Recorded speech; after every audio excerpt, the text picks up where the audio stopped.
Hi, everyone. I'm Elaine Quijano. It is good to be with you. Thanks for joining us.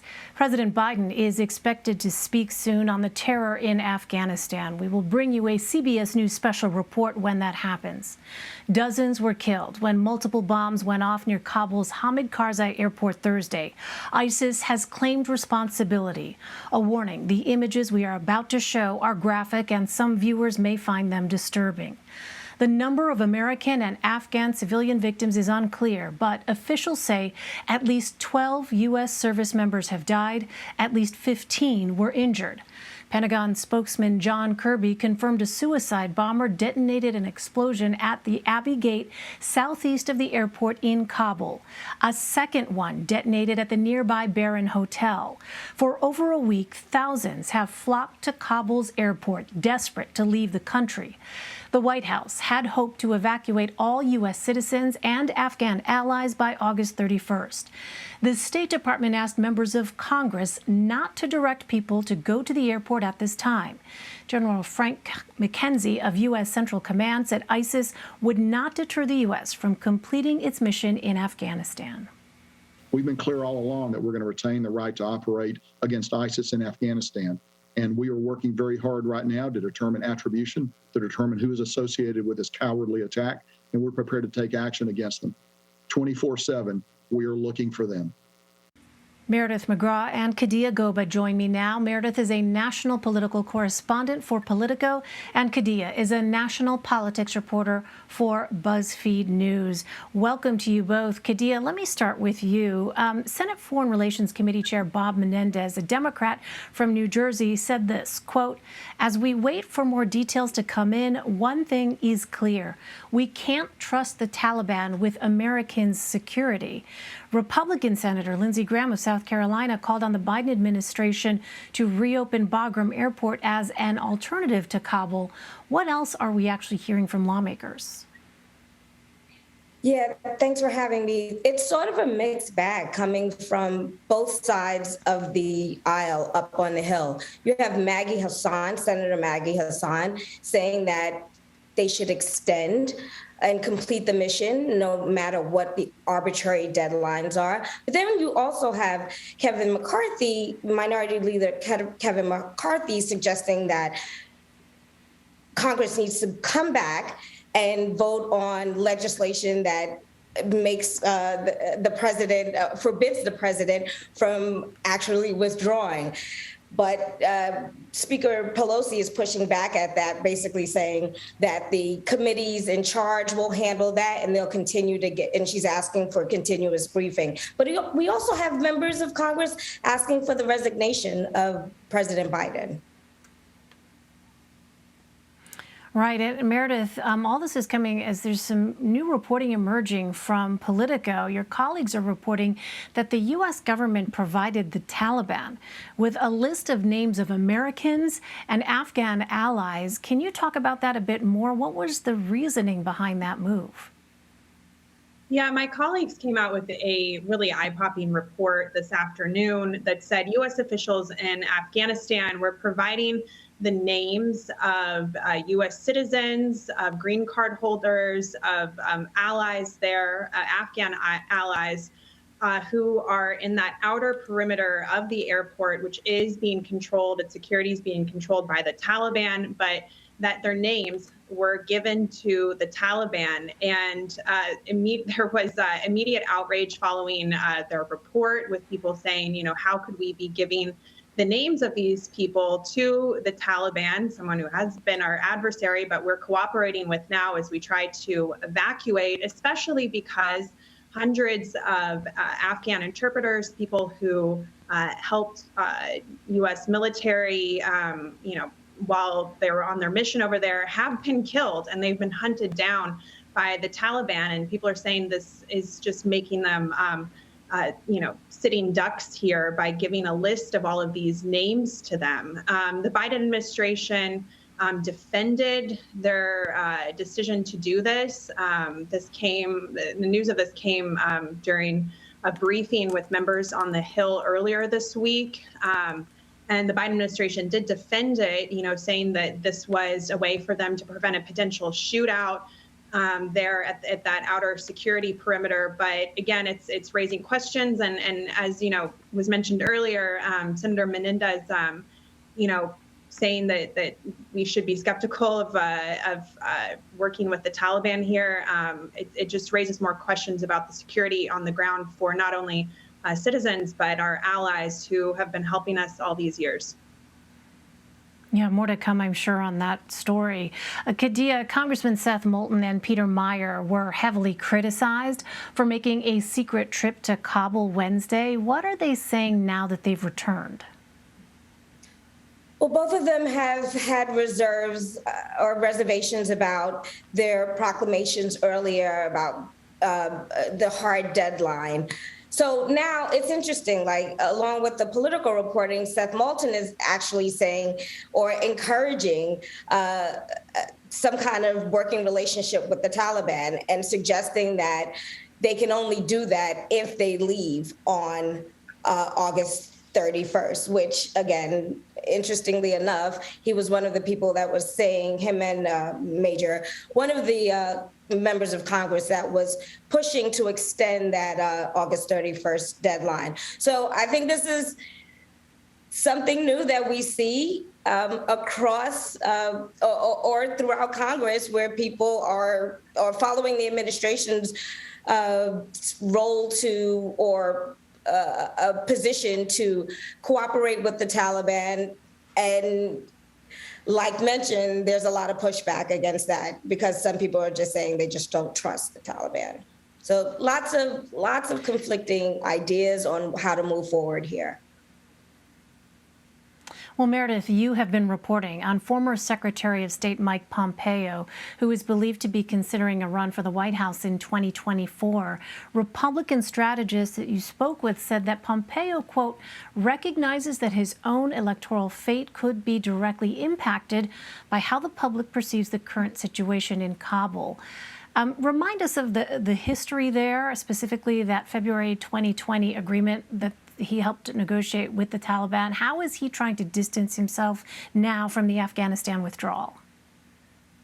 Well, former Secretary of State Mike Pompeo played a key role in crafting the agreement between the U.S. and the Taliban that outlined how we would withdraw from Afghanistan. And it was a conditions-based agreement that he signed in Doha in February of 2020.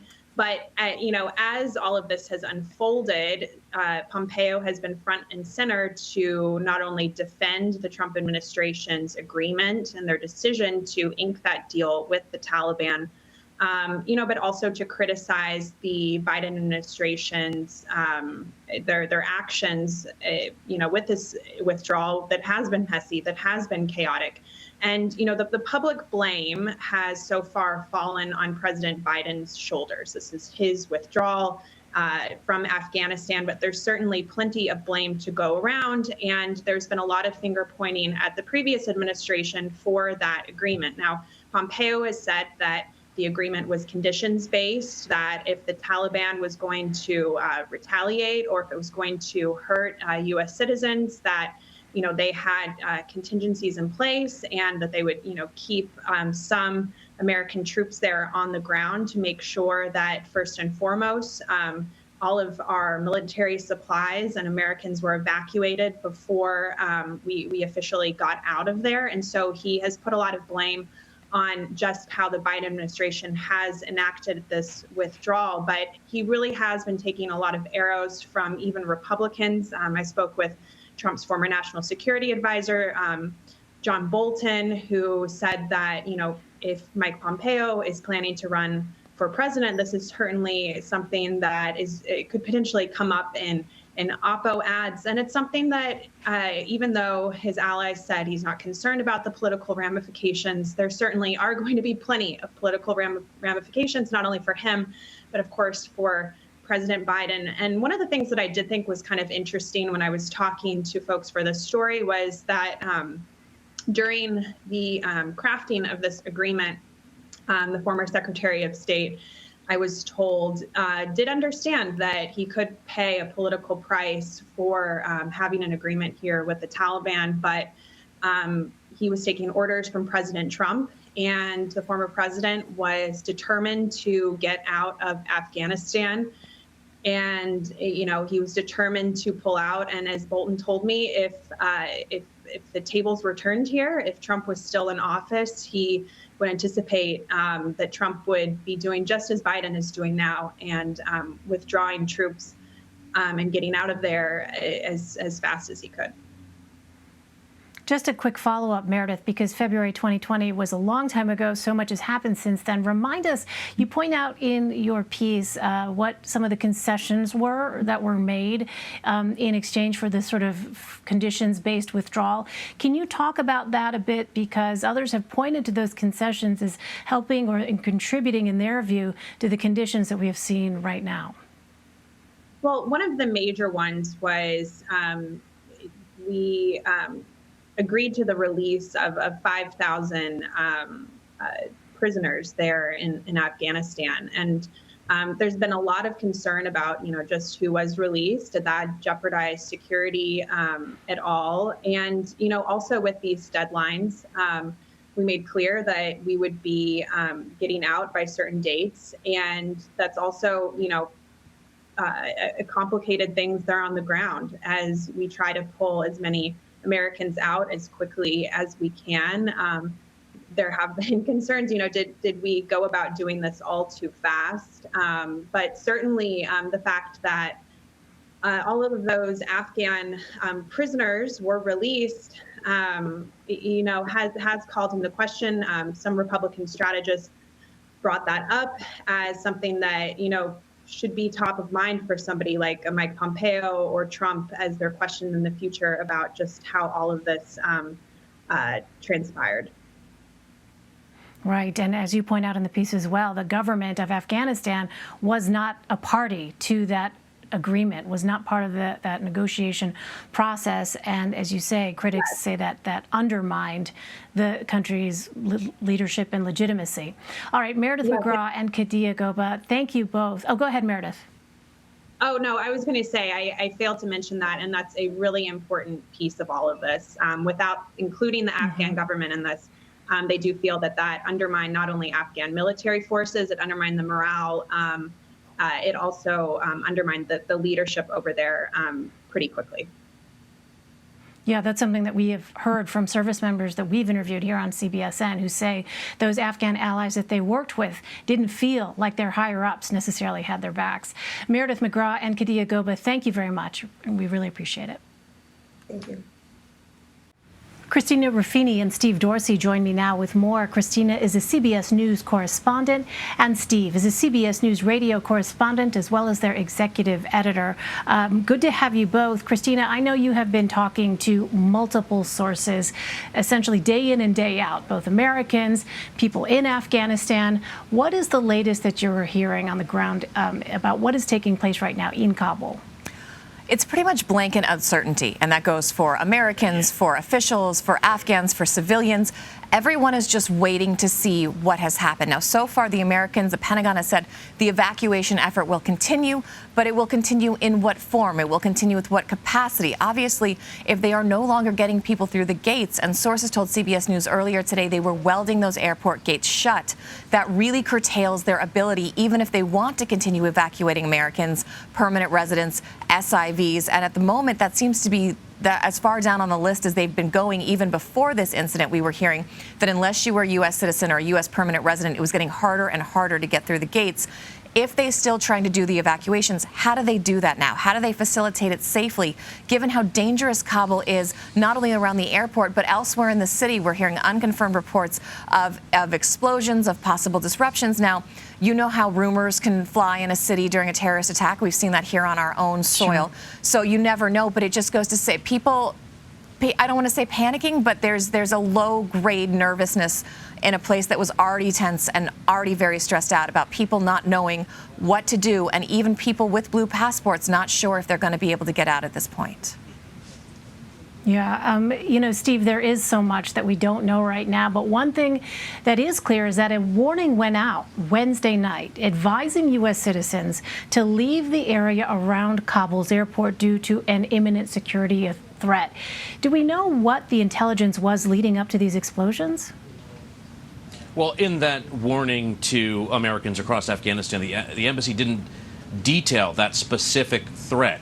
But we know the president himself said just days ago he's been briefed on the ongoing threats to the U.S. presence in that country. We know from foreign allies like the United Kingdom that there has been an elevated level of intelligence pointing to threats from groups including ISIS-K, an offshoot of ISIS that includes some former Taliban fighters from Pakistan. And a Defense Department official told CBS News that there has been intelligence to indicate that there was a threat not to the planes taking part in this evacuation mission, but to exactly what we saw today, to the perimeter of this heavily fortified, sprawling airport complex with a risk of explosives being detonated.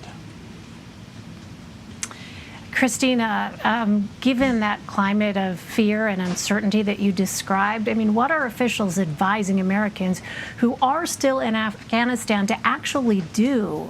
Because considering what we have seen already take place, obviously there are a lot of questions about what the capability would be to extract those Americans from the country. I mean, I'm not going to go into details, but at the moment I have spoken to at least one American who has heard from the State Department. For the moment, they are being told to stay put. Now, this morning when I spoke to that American, they gave me the impression that something might be in the works. They were very positive. I've spoken to them, and they said the State Department is still communicating with them, but for the moment, they're asking them to stay put. And the reason I reached out to that person is I knew they were heading to the airport today, and when we heard about the explosion, I said, you know, don't go to the airport. And they said, no, the State Department has already contacted me and told me to stay where I am. Such a tenuous situation. Christina, Ruffini, and Steve Dorsey, thank you both. Thank you. Thank you.